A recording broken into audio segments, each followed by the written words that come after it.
Bon, David Garbous, qui a longtemps été directeur marketing stratégique chez Fleury Michon et qui est désormais à la tête aujourd'hui d'un cabinet de conseil. Donc, il a été à la fois acteur, il est observateur. Baptiste de chez PwC, l'un des partenaires d'ailleurs de notre think tank, qui lui est un observateur très avisé par principe. Le consultant par principe, il observe et il conseille ensuite. Jacques Trottier à la tête de Labéry, qui est un autre des partenaires, qui lui est un acteur pur jus, puisque du matin au soir, il fait du foie gras et du saumon fumé. Je simplifie un peu, mais voilà. C'était intéressant de réunir observateurs, acteurs, et quelqu'un qui a fait les deux, et de vous faire parler sur cette idée de comment, en prenant le sujet par le prisme aval, on peut y arriver aussi. Tout à l'heure, avec Rosanne, on a vu comment l'amont pouvait modifier ses pratiques, comment on pouvait avoir une agriculture moins carbonée, comment on peut avoir finalement des matières premières moins carbonées. En quoi, Baptiste, et je vais commencer par toi, on peut utiliser la demande, modifier la demande, pour finalement faire la même chose, c'est-à-dire accélérer ou rentrer enfin dans cette transition environnementale. La demande, elle a un rôle dans l'économie par principe. Ah ben non, tu vas le dire plus long et mieux. C'est évident que pour engager cette transition, il faut également embarquer le consommateur. Parce que ce matin, on a parlé beaucoup de l'offre, effectivement, qui va pousser la transition, mais il faut également la tirer de l'autre côté et donc adresser la demande. Et le consommateur a évidemment un rôle crucial parce que c'est bien lui qui, en bout de chaîne, par son acte d'achat, en fait, en choisissant tel produit plutôt que tel autre, va valider l'offre qui lui a été faite et donc finalement tout ce qui a pu être fait en amont. Alors ça passe par plusieurs points qui ont d'ailleurs été évoqués ce matin. C'est déjà le choix de l'assiette. Qu'est-ce que je choisis dans mon menu, entre guillemets? Est-ce que je privilégie des produits de saison, des produits locaux? Est-ce que parfois, pour certains repas, je prends des protéines végétales plutôt qu'animales, par exemple? Premier point. Le second point, c'est tout ce qui a été évoqué à la table ronde précédente. C'est comment je fais évoluer, comment je privilégie des méthodes de production qui sont plus durables, plus respectueuses de l'environnement, qui permettent de capter du carbone. C'est également tout le sujet de l'emballage, évidemment. On le voit récemment avec le développement du vrac, qui est significatif.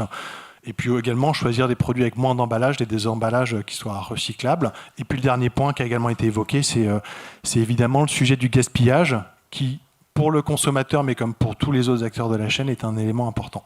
Donc oui, embarquer le consommateur est clé, je pense que ça, il n'y a pas de débat aujourd'hui. La question est de savoir plutôt comment l'embarquer, et c'est ce qui a été évoqué notamment par les étudiants auparavant. Et pour moi, il y a trois éléments clés qui sont importants. D'abord, le consommateur il va choisir en fonction de ses convictions. Alors je ne veux pas opposer connaissance et convictions, mais tout ce qui va permettre de lui expliciter ce qu'est cette transition, quels en sont les enjeux, pourquoi il doit faire ses choix, va pour moi dans le bon sens. Et ça doit être basé évidemment sur des connaissances et sur la science. Donc cette pédagogie, elle est importante pour que demain, le consommateur, quand il choisit, il puisse vouloir choisir, s'il en a les moyens, de choisir le mieux disant d'un point de vue des impacts environnementaux. Le second sujet, c'est un sujet de lisibilité.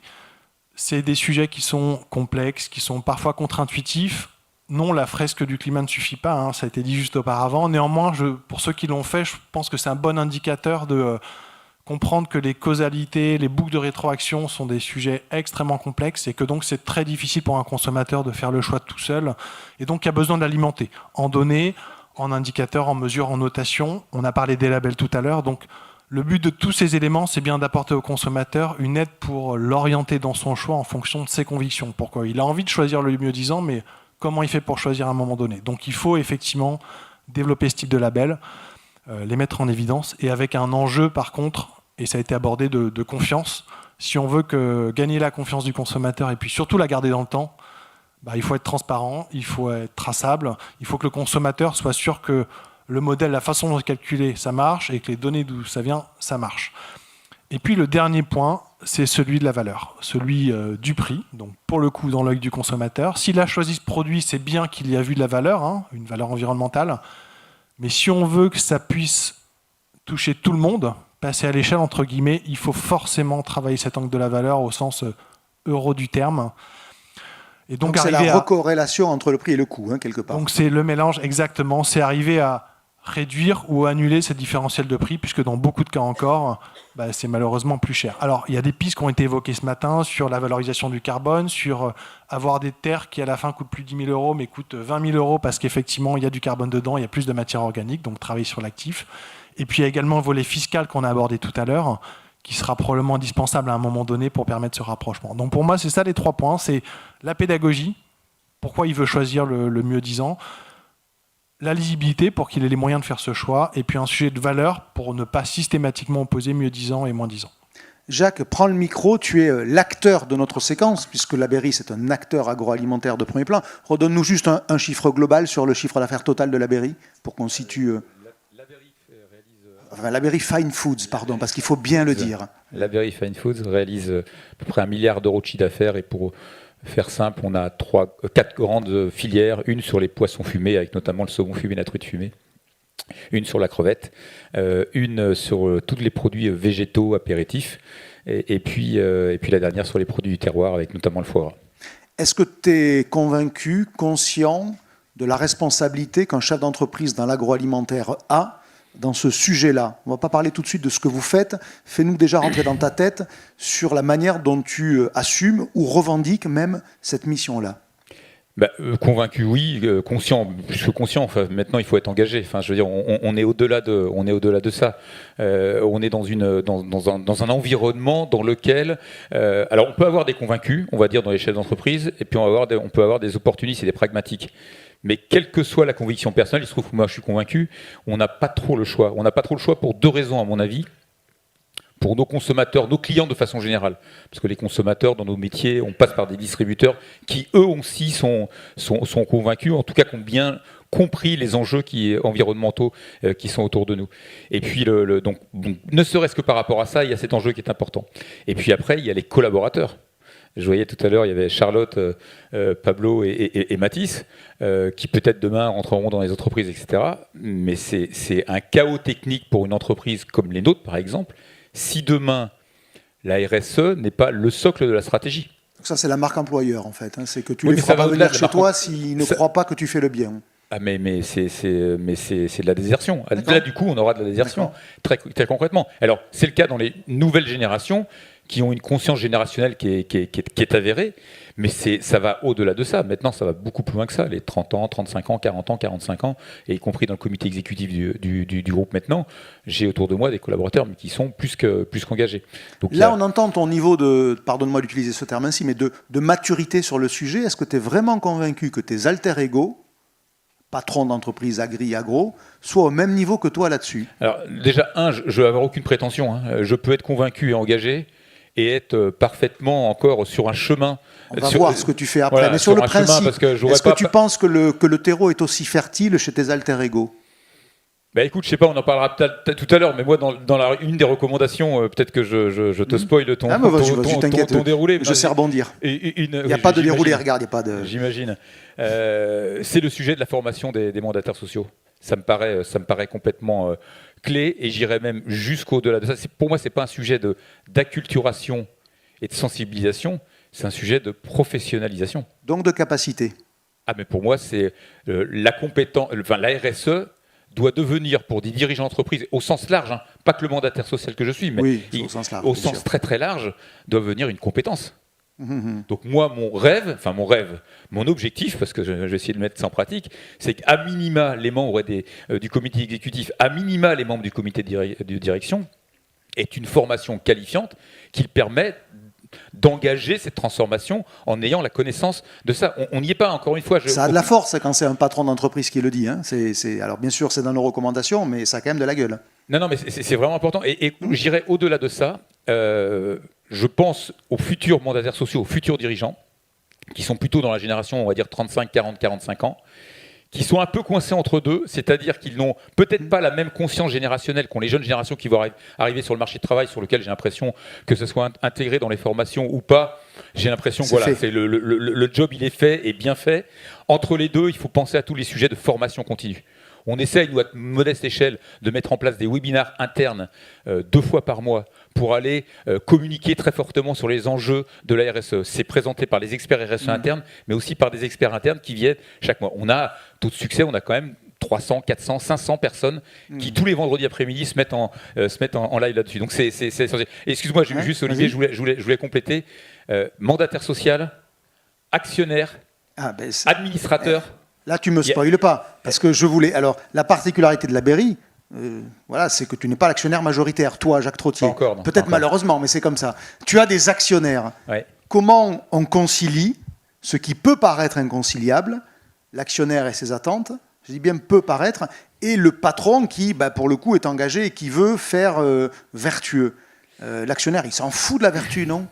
Le monde a changé quand même. Hein. Ah merde, il faudrait que je me mette à la page. Le monde, non mais Bon, non, je oui. provoque volontiers, mais c'est voilà. Oui, je sais bien, je sais bien. Le monde a changé. Notre actionnaire, un de nos actionnaires, on a un actionnaire qui est l'Urberry, qui vit avec nous, coopérative basque, qui vit avec nous les enjeux de la transition alimentaire, mais qui a aussi besoin d'une forte attente par rapport à ça. Et d'un autre côté, on a un fonds financier, PAI, classique, mais qui est embarqué de la même façon parce que sa responsabilité à lui, c'est de récolter des fonds pour demain investir sur des participations. Et demain, récolter des fonds dans des boîtes, je prends simplement la practice food, hein, je ne parle pas des autres, récolter des fonds pour aller investir dans des boîtes qui n'ont aucune sensibilité RSE et au-delà sensibilité, plan d'action. Tous les mois, on remet un rapport à PAI de 220 indicateurs sur la partie RSE parce que c'est au cœur. Ne me dis pas que tu lui donnes ça quand même plus souvent que le tableau de bord financier. Autant. Avec la même périodicité. Autant. Avec la même périodicité. Parce que l'EBITDA est une conséquence de la stratégie qu'on met en œuvre. Donc si le socle de notre stratégie, qui est autour de la RSE, fait sens auprès des consommateurs, fait sens auprès de nos clients, l'EBITDA est une résultante. Tu es en train de nous dire en creux que la finance peut être un allié de la transition environnementale, ce qui est quand même pas le truc auquel on pense facilement. Hein. Je vais même aller au-delà de ça. La finance est en train de devenir prisonnière de la transition environnementale, d'une certaine façon. Et donc peut être un allié, in fine. Parce que de toute façon, demain, réaliser des opérations sur des groupes agroalimentaires en ne mettant pas au-dessus de la pile des dirigeants le sujet de la transition alimentaire, c'est... Alors, peut-être ça peut encore fonctionner. Un risque pour 5 ans, 10 ans, 15 ans, c'est un risque pour l'actif, pour ces fonds de ne pas l'intégrer. D'accord. Bien sûr. Okay. C'est un risque pour l'actif et ce sera un risque pour la revalorisation quand il voudra revendre dans 5 ans, dans 7 ans. Il sera dans l'incapacité de réaliser une opération financière. On reste là, et puis après on va venir sur ce que vous faites concrètement. Mais David, je vais utiliser là ta double casquette. Tu as été aux manettes, désormais tu regardes. Est-ce que tu as le sentiment que ce que nous décrit Jacques est aujourd'hui le normatif dans la filière alimentaire ? Ou est-ce qu'il est plutôt arrangé au rang d'exception des convaincus ? Je pense que j'ai un regard un peu déformé quand même, parce que Est-ce que tu veux regarder que les bons ? Non, parce que j'ai beaucoup travaillé dans cette direction-là quand j'étais chez Le Sieur ou Fleury-Michon, et que j'ai créé une boîte pour accompagner des gens qui ont envie de faire ça. Donc je vois plutôt des gens qui viennent me voir qui sont des Jacques puissance partout. Néanmoins, de manière très objective, voilà, ce qui est certain, c'est qu'il y a une prise de conscience vraiment à tous les échelons de l'entreprise sur ce sujet-là. D'ailleurs, c'est intéressant, on parlait de direction RSE. Pour moi, c'est un indicateur de la maturité de l'entreprise. Où est la direction RSE ? Quand on commence à s'intéresser à ces sujets-là, elle est souvent rattachée à une direction technique. On va la mettre à la qualité, on va la mettre à la R&D pour être capable, comme ça dit tout à l'heure, de mesurer d'où on part. Et on a besoin de ça pour pouvoir faire les actions. Souvent, ensuite, elle est rattachée avec la maturité à une direction financière ou une direction marketing, parce qu'on veut en faire quelque chose d'un point de vue de la valorisation ou d'un point de vue de la communication. Ensuite, elle est rattachée à la direction générale, parce qu'on considère que sans nature vivante, il n'y a plus de business. Ça, c'est une vraie prise de conscience. Et enfin... Un jour, c'est le patron RSE qui devient patron tout court. Il n'y a plus de direction RSE. Exactement. Ah, et il n'y a plus de direction RSE. Parce que la RSE, elle a infusé dans le projet de l'entreprise et elle est présente à tous les niveaux. Donc pour moi, c'est dans les entretiens que je peux avoir avec les entreprises, c'est un très bon indicateur de la maturité. Et est-ce que tu en vois qui n'ont plus de patron RSE, non pas parce qu'ils n'ont pas entamé le processus, mais parce qu'à t'écouter, ils l'ont abouti ? J'en vois de plus en plus, et tous les sujets qui ont été portés par la loi Pacte sur la raison d'être et l'entreprise à mission, elles visent aussi à mettre les entreprises dans cette dynamique de finalement, au-delà du projet économique de l'entreprise, porter un projet qui a vocation à préserver l'écosystème pour que demain l'entreprise puisse continuer de vivre. Donc on a un système réglementaire, en particulier en France, et toute une série d'injonctions qui viennent aider les entreprises finalement à porter ce sujet à tous les niveaux. Après, c'est vrai que au niveau des conseils d'administration, au niveau de certains actionnaires, ce sujet-là n'est pas aussi discuté que on peut l'avoir dans les opérations, mais néanmoins, c'est effectivement peut-être le révélateur ou le cristallisateur de ça va être la finance, parce que la finance, ça gère le risque, et il n'y a pas plus risqué qu'un actif qui s'échoue. Et donc en ce sens, on en revient à l'idée, la finance peut être un allié de la transition. Elle va l'être, absolument. Baptiste, est-ce que dans les entreprises que tu regardes, que tu accompagnes peut-être, est-ce que tu fais à peu près le même diagnostic ? Oui, c'est un peu comme la digitalisation. Effectivement, on crée une équipe digitalisation au début. La RSE, une fois que c'est vraiment intégré, c'est que c'est diffusé partout et qu'il y en a partout. Ouais, effectivement, et ça reste un enjeu clé pour la stratégie. Et après, sur le sujet de la finance, oui, évidemment, la finance est un allié de cette transition parce qu'ils n'ont plus le choix. Alors, c'est peut-être pas très visible de l'extérieur, mais finalement, tous les fonds de private equity, en fait, tout le monde de la finance, ça fait déjà un certain temps qu'il est vraiment focalisé là-dessus. Au début, ça a été sous un angle un peu risque. Est-ce que je suis pas en train d'acheter un truc qui n'existe plus dans 5 ans, dans 10 ans ? Maintenant, c'est aussi un sujet de risque, mais également de valeur, et ça fait partie des sujets pour eux qui est absolument qui est crucial et au centre de tout, effectivement. Donc, le prolongement de cette idée-là, ce n'est plus ni moins que de donner une valeur au sol, et que c'est la même chose. Est-ce que quand j'achète une terre qui n'a pas le niveau qu'elle devrait avoir, en fait, elle ne vaut pas ce qu'on m'en demande, tout simplement. Donc ça incite celui qui la prend à lui donner de la valeur par une pratique un peu plus vertueuse. On parle des pratiques précisément à présent. Quand on est un industriel agroalimentaire, sur quoi peut-on jouer pour décarboner ce que je vais t'acheter, moi consommateur ? Alors peut-être pour faire le lien avec la discussion qu'on a eue auparavant, parce que là je vous ai décrit la vie rêvée. C'était pas ça en fait. Si, mais un mandataire avec ses actionnaires. En fait, c'était les bisounours, c'était pas la Berry. Non, mais il y a quand même un enjeu quand même de temps court et de temps long, quand même, malgré tout. Parce que c'est vrai que même quand on met en place une stratégie RSE ambitieuse, on en récolte le fruit alors progressivement, et il y a cette gestion de temps court et de temps long. Et là, une de nos problématiques, de nos enjeux, c'est justement dans l'évolution. En fait, auparavant, on avait des chaînes de valeur qui étaient assez linéaires. On avait le producteur, le transformateur, le client, etc. On a de plus en plus maintenant des écosystèmes dans lesquels nous, en tant que transformateurs, quelquefois producteurs, mais souvent transformateurs, on doit agir beaucoup plus en amont. Et agir beaucoup plus en amont, pour reprendre, parce que tu me demandes des cas concrets, par exemple sur les saumons, le saumon fumé, le sujet carbone, c'est beaucoup aussi un sujet d'alimentation au niveau des saumons.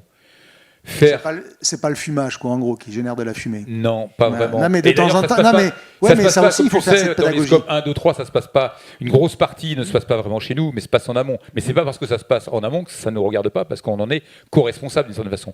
Donc notre démarche, c'est d'aller effectivement aller voir les grands aquaculteurs norvégiens pour leur dire, tiens, et si demain ton saumon tu le nourrissais avec un peu plus d'insectes, etc. Est-ce que ça ferait sens ? Pour faire ça, c'est là où je dis, c'est maintenant devenu un écosystème et plus une chaîne linéaire. Il faut qu'on arrive à embarquer les aquaculteurs, il faut qu'on arrive à embarquer les fabricants d'aliments, il faut qu'on arrive à embarquer, nous à la limite on s'embarque tout seul, il faut qu'on arrive à embarquer le distributeur, parce que si demain on va avoir une valeur possible là-dessus, tu parlais tout à l'heure de la gestion des temps longs, c'est exactement ça, c'est véritablement de se dire, tiens, j'ai peut-être une idée, et ça effectivement c'est peut-être des sujets à 2-3 ans. Et ces sujets à 2-3 ans, il faut réussir à le faire combiner malgré tout avec un calendrier de résultats qui, on n'a pas non plus, je ne veux pas te raconter non plus qu'on a des actionnaires qui vont attendre 25 ans avant qu'on ait des résultats. Donc je pense que c'est cette notion-là. Et le deuxième point par rapport à ça, c'est que on est passé d'insights peut-être conso classiques qu'on pouvait avoir à des insights sociétaux. Et les insights sociétaux, ils sont un peu confus dans la tête des consommateurs. Il va avoir une conscience de ce que sont les risques du réchauffement climatique. Concrètement, il va avoir des leviers assez évidents, mais il y a des choses sur lesquelles nous, on doit travailler avant que le consommateur illustre ou émette réellement ce qui se cache derrière ça. Donc on doit avoir cette espèce de temps long, nous, avoir cette vision en avance pour se dire, tiens, concrètement, les enjeux ou les attentes ou les douleurs qu'on doit voir soulager dans 1 an, dans 2 ans, dans 3 ans pour les consommateurs, ça va être ça. Et qu'est-ce qu'on met en place dans les filières, qu'est-ce qu'on met en place en amont pour faire en sorte qu'on soit prêt au moment venu, quoi. Dans les recommandations qui étaient choisies par les étudiants, je crois que c'était Charlotte qui évoquait le besoin d'un affichage environnemental, d'une information. Si on va au bout du bout de cette idée-là, je ne rentre pas dans ta tête Charlotte, mais j'essaye de le reformuler de manière un peu plus dure pour Jacques. Moi j'ai envie de voir sur ton saumon le poids carbone de la planche de saumon que je t'achète et pour la comparer avec le poids carbone de la planche de saumon de ton concurrent. Est-ce que ça, on en est loin ? Et est-ce que sur le principe même, vous y êtes prêt ? Que ça devienne un élément discriminant entre vous ? De toute façon, on est en économie de marché libre et que la compétition, donner de la valeur, la RSE, c'est une occasion de se différencier aussi. Je veux pas être, je le fais pour la planète, mais je le fais aussi parce que demain, s'il y a de plus en plus de produits vertueux qui sont vendus par mon entreprise, c'est encore mieux. C'est chacun son job. Notre job est des acteurs, et j'étais très content d'avoir affaire à trois étudiants acteurs de la transformation et pas déserteurs. Faites gaffe, il veut vous embaucher, lui. Non, potentiellement. Mais ce que je veux dire, c'est que on est dans cette démarche-là où il faut qu'on ait une position très très forte, très engagée et très compétitive. Est-ce qu'on doit si la RSE n'est pas compétitive, elle ne sera pas mise en œuvre par les acteurs. Comment on équilibre entre la capacité qu'auront les acteurs de le faire tout seuls, parce que le marché est là, l'économie est ainsi faite, et l'attente qu'il y a d'un cadre, d'une planification par la puissance publique? Qu'est-ce qu'il faudrait? Faut-il d'ailleurs un cadre? Parce que je rappelle que ce qui est écrit dans les recommandations, ça n'engage personne à titre individuel. C'est une espèce de résumé de notre travail, donc il peut y avoir des nuances, donc ne faites pas porter à chacune des recommandations. Voilà, c'est un travail collectif. Est-ce que toi, tu en appelles à une espèce de cadre, d'une planification, où tu te dis l'économie seule va suffire? Je pense que ça va être un mix des deux, parce que les cadres, c'est très bien. Enfin, je vais prendre un autre exemple qui n'a rien à voir, mais le Nutri-Score, on peut avoir des débats interminables sur la façon dont les algorithmes ont été calculés, et je ne suis pas forcément fan sur un certain nombre de choses là-dessus. Mais pour autant, je partage la vision que tu avais tout à l'heure. J'ai envie de dire, l'indicateur, trouvons le meilleur, trouvons le plus pertinent, on verra bien. Pour moi, l'essentiel n'est pas là. L'essentiel, c'est le fond. C'est ce qu'on fait en amont pour arriver à être prêt le jour où. Donc après, est-ce que, tu prenais l'exemple de l'industrie automobile, est-ce qu'il faut un peu plus de drive de la part des pouvoirs publics pour faire en sorte que ça avance plus que prévu? Sur le monde de l'alimentaire, je ne le crois pas sur la partie affichage auprès des consommateurs, peut-être un peu plus dans la capacité à orienter la structure coût. Aider les acteurs à faire en sorte que le sujet du coût de la RSE soit mieux intégré dans les modèles économiques de façon générale. Peut-être un peu plus par rapport à ça. Toi, David, sur ce besoin d'un cadre plus ou moins serré, tout est dans le plus ou moins? Je pense que le cadre, compte tenu de l'urgence dans laquelle on est, le GIEC a dit 3 ans pour inverser fondamentalement la tendance. La vitesse à laquelle vont les entreprises ne va pas suffire.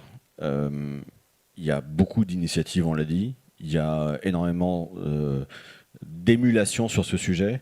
Mais si on veut démultiplier les impacts et véritablement faire en sorte qu'il y ait un effet de transformation rapide, le fait de pouvoir poser un cadre simple, identique pour tout le monde, pour que chacun puisse se mesurer sur des règles du jeu similaires. Ça a été le cas du Nutri-Score. Je partage les réserves sur la façon dont il est constitué, mais fondamentalement, à partir du moment où le Nutri-Score s'est mis en place, il y a énormément de formulations produits qui ont changé, et pendant 10 ans avant, on a entendu des industriels qui disaient « Oui, je essaye, mais c'est compliqué, alors tu comprends, je le ferai plus tard ». Mais avec des effets de bord que l'on peut dénoncer assez facilement. Quand tu rajoutes une espèce de truc de fibre à la con dans un produit qui n'est pas porteur de fibre en théorie, juste pour le faire passer de C à B, je suis d'accord. C'est les effets de bord mais ça, j'ai envie plutôt de dire, négatifs. C'est normal qu'ils y soient. C'est humain. Il y a toujours des gens qui essaieront d'aller aux limites du système, mais fondamentalement, il y a une règle du jeu qui est similaire pour tout le monde. D'accord. Et donc, il y a une façon de se comparer. Moi, j'ai vu ça, l'émulation que ça générait dans les équipes quand on est B ou C,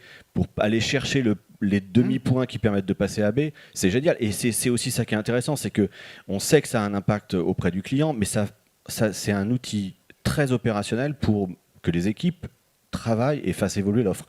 Sur ce dont on a parlé de Planet Score ou EcoScore, moi, je discute avec des clients, quand ils travaillent avec le Planet Score, eh bien, les équipes sont...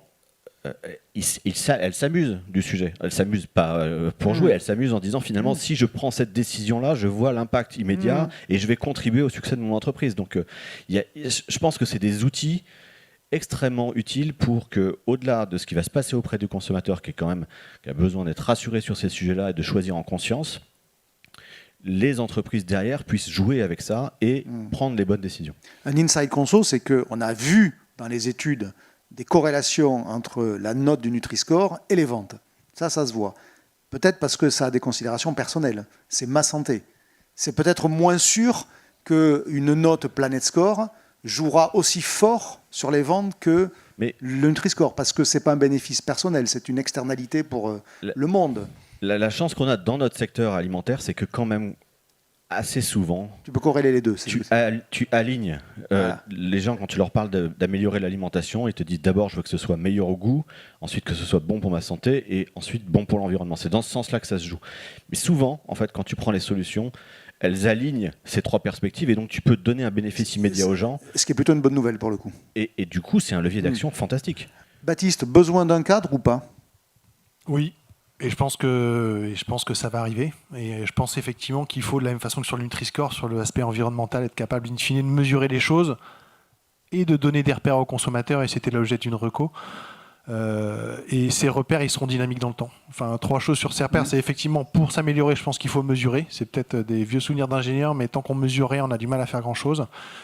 C'est bien pour le consommateur pour aider à choisir, c'est bien pour les entreprises sur progresser sur leurs produits, sur leurs démarches. Et parfois, c'est contre-intuitif. Parfois, on pensait faire le bien. Et en fait, quand on analyse et quand on mesure, on se rend compte que ce n'était pas la meilleure solution. Donc oui, il faut mesurer, oui, il faut donner des repères. Et ces repères, pour moi, ce n'est pas forcément la moyenne de la gamme de produits ou le voisin. C'est aussi les objectifs vers lesquels on a besoin d'aller. Et ces objectifs, ils seront également dynamiques dans le temps. De quel exemple concret, Jacques, tu es le plus fier dans ce que tu as fait sur ces sujets-là ? Si tu en avais 2 ou 3 actions mises en place, ça serait quoi ? Alors ça peut être de registres totalement différents, mais je ne sais pas si vous connaissez un produit que l'on a à notre marque Delpierre, qui était une couronne de crevettes, sur lequel vous avez une petite cup au milieu avec une petite sauce pour avoir un produit à partager. Voilà, c'est une décision toute simple de dire, tiens, si on enlevait la cup de sauce qui est au milieu, si c'était thermoformé à l'intérieur directement, avec ça, on enlève 20 tonnes de plastique. 20 tonnes de plastique. Bon, voilà, c'est une décision qui est simple à mettre en œuvre et qu'on a décidé de faire. Est-ce que ça a coûté moins cher ou plus cher ? Parce que des fois, ça peut coûter moins cher en plus, donc ce qui est bien. Mais ça a coûté beaucoup de temps. Mais en prod. C'est une bonne décision à la fin parce qu'au final, on économise du plastique. Et par contre, ça demandait des investissements, ça demandait du temps de R&D, du temps d'industrialisation, etc. Mais in fine, c'est là où on rejoint l'économique et le. Sans demander d'efforts aux consommateurs, parce que pour le coup, tu n'as rien changé dans la vie. Il y a effectivement une. Parce qu'il y a par moment des décisions qui induisent un effort du consommateur dans son. Peut-être que tu vas m'aider à régler une décision, puis je vais solliciter la salle là-dessus. Sur nos tranches de saumon fumé, on a des intercalaires. Des intercalaires. Puis c'est chiant à enlever en plus. Hein. Alors c'est pas chiant à enlever, mais c'est très chiant à enlever. Mais à chaque fois que tu interroges le consommateur, c'est là où on est tous schizophrènes là-dessus. Hein. Chaque fois que tu interroges le consommateur, il te dit mais c'est génialissime la Berry, vos intercalaires, il y a une préhension de la tranche qui est nickel, je dessire pas ma tranche, etc. etc. Bon, qu'est-ce qu'on fait dans ce choix cornélien ? C'est-à-dire que vous allez enlever de la préférence de marque. Parce que c'est à chaque fois qu'on fait une étude, à chaque fois qu'on fait un test, ça revient à chaque fois, vous me soulagez une douleur en ayant une préhension de la tranche qui est facile, et en même temps, il y a un enjeu. Donc, on essaye de travailler sur des alternatives au plastique pour garder l'intérêt. C'est pour ça qu'il y a une solution derrière quand même. Mais elle n'est pas simple à mettre en œuvre pour avoir une solution, pour avoir des intercalaires qui ne soient pas du plastique. Mais c'est une question que vous vous posez en ce moment. C'est une question qu'on se pose en ce moment, tout à fait. Dans ce que vous avez fait d'autre, qu'est-ce que tu prendrais comme exemple ? Alors là je suis plutôt dans les projets parce que moi je suis toujours un peu vers l'avant. Moi je suis un homme du passé, c'est assez connu. Donc, je regarde beaucoup dans la mais il y a des sujets. Alors je vais te trouver des gros projets que l'on a pour l'instant. Excuse-moi, je suis là-dessus parce que les gros projets structurants. Mais tu as le droit de me dire ce que tu vas faire, ça intéresse tous tes concurrents. Non, mais les gros projets, non, parce que j'ai envie de dire sur ce sujet-là, c'est collectif. C'est-à-dire que par exemple, en Norvège, ils produisent 1 400 000 tonnes de saumon. Nous n'en achetons que 20 000 tonnes. Je n'ai pas forcément la prétention de faire en sorte que moi tout seul, je puisse changer la façon dont ils alimentent leurs poissons. Donc ce sont des enjeux, ce sont des petites victoires, un peu comme le colibri, des petites victoires qu'on met en œuvre. Préserver les mangroves, parce qu'on fait de la crevette, enfin on achète de la crevette, que ce soit en Amérique latine ou en Asie. Ce sujet-là est aussi capital.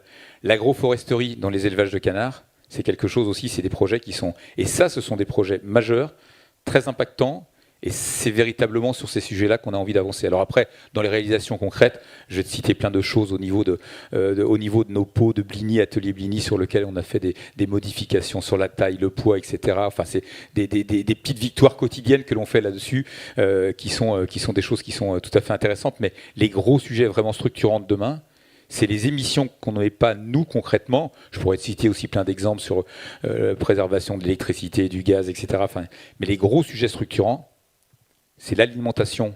En élevage animal, c'est l'alimentation. Ce sont les transports. Si je vais te citer quelque chose dont je suis fier, c'est que par exemple les saumons qui arrivent, que l'on achète, qui arrivent de la Laponie, qui arrivent du nord vraiment de la Norvège, qui sont la zone qui fait les meilleurs saumons, et bien maintenant, au lieu de faire du transport en camion, ils font du transport en train.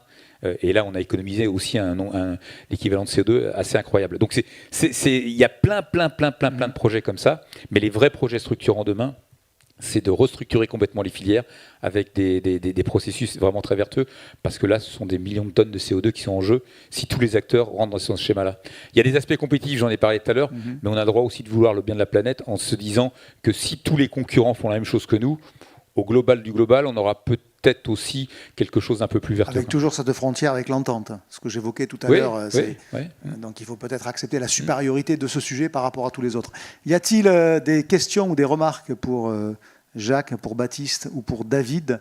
On a un micro. Je vais vous demander de vous présenter à chaque fois. En plus, on ne vous voit pas là, parce qu'on a de la lumière. Donc, vas-y, le micro va suivre.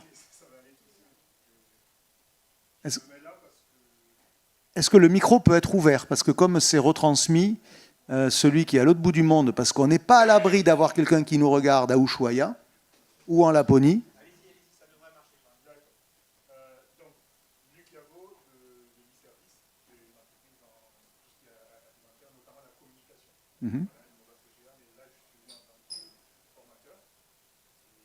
Et auprès des nouvelles générations, je suis convaincu qu'il faut commencer très tôt, comme on l'a fait notamment pour tout ce qui est plastique, recyclage, tout ça. Donc, ce sont plutôt les plus jeunes qui ont entraîné les parents et voilà, et c'est arrivé. Donc, pour moi, c'était surtout une remarque par rapport à la question de, je me permets, Jacques, pour le fil, l'intercalaire. Ce serait bien que ce soit un produit alimentaire, peut-être fin, et comme ça, pas de gaspillage, et peut-être réduire aussi le poids pour que ça s'équilibre. Mais voilà, tout ça, c'est une question de... Un tissu alimentaire biodégradable, je ne sais pas quoi. Voilà. Est-ce que c'est ça la solution que tu vas choisir? Oui, c'est une solution alternative qui effectivement a beaucoup plus de vertu que le plastique. Et après, puisque je suis sur ce sujet-là, donc il y a le sujet d'intercalaire, mais je ne sais pas, vous voyez une plaque de saumon, vous avez un film inférieur, vous avez un film supérieur, et vous avez une plaque. Une plaque et un étui carton. Et potentiellement un étui carton, même si on essaye... pas toujours quand même, pas toujours. Mais donc voilà, il y a ce sujet-là, effectivement, complet. Et c'est là, encore une fois, où il faut qu'on arrive petit à petit à convaincre nos consommateurs que le mieux est l'ennemi du bien et que quelquefois, il faut savoir faire quelques sacrifices. Mais ça, ce sont des décisions qui ne sont pas toujours évidentes. Mais on va avancer là-dessus parce que moi, j'ai mon propre laboratoire personnel. Quand je sers du saumon chez moi à la maison, mes enfants, le coup de l'intercalaire, j'y ai droit à chaque fois. Ah oui, j'y ai droit à chaque fois. Autre question, remarque. On vous envoie notre plus belle hôtesse, David Barou. Vas-y, David. Vas-y, tirez-vous la bourre. Un professeur veut prendre la parole. Ah, alors ça, c'est Francis. Merci, David. Oui, allô, merci. les secs? Oui, on est en compétition sur les vestes à fleurs, je sais. Merci.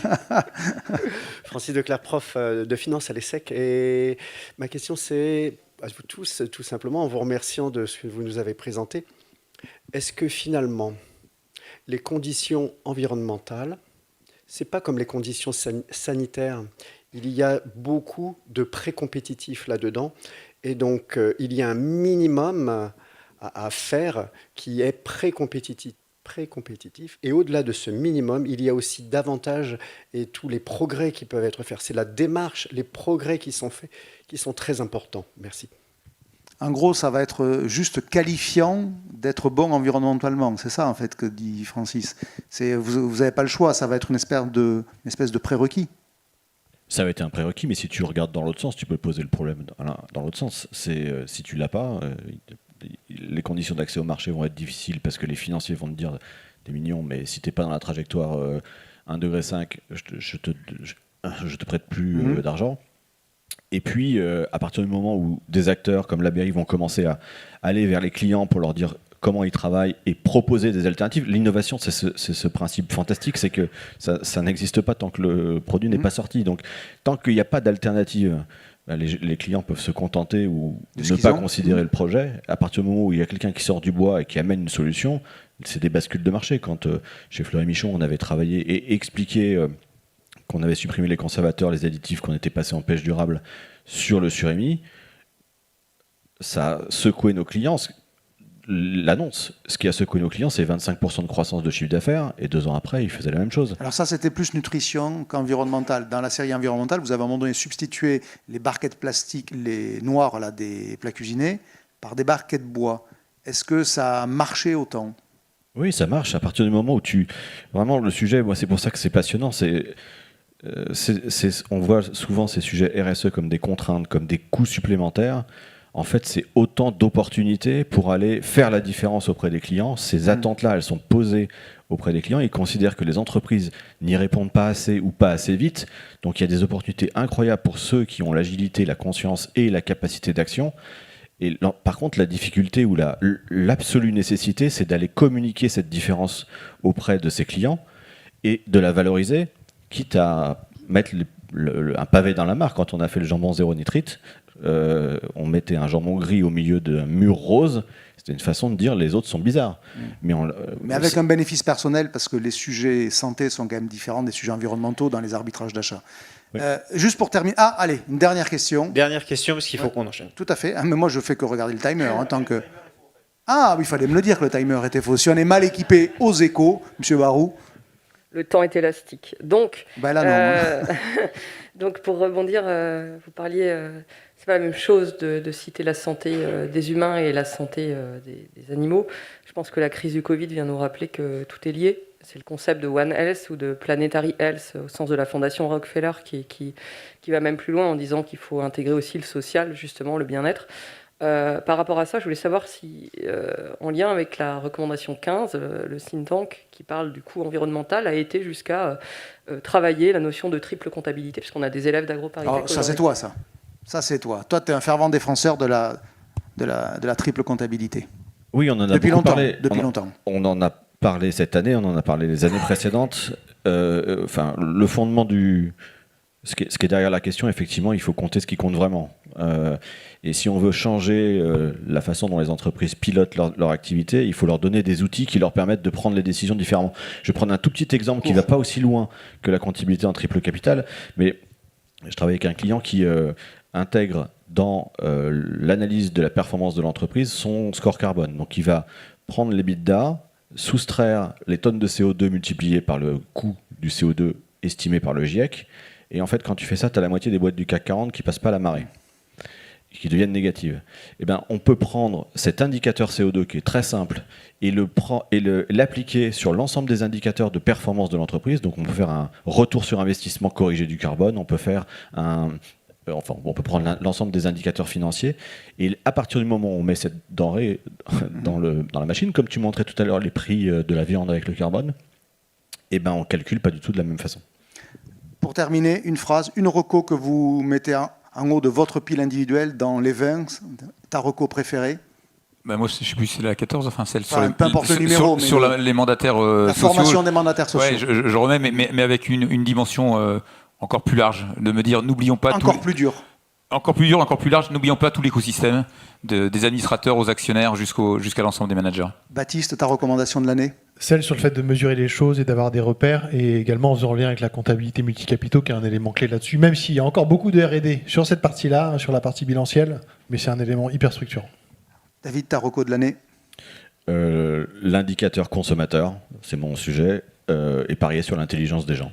Parfait, merci à tous les trois. Merci à tous les trois. Olivier, tu peux rester sur scène. Allez, je te rends l'antenne dans tous les cas. J'appelle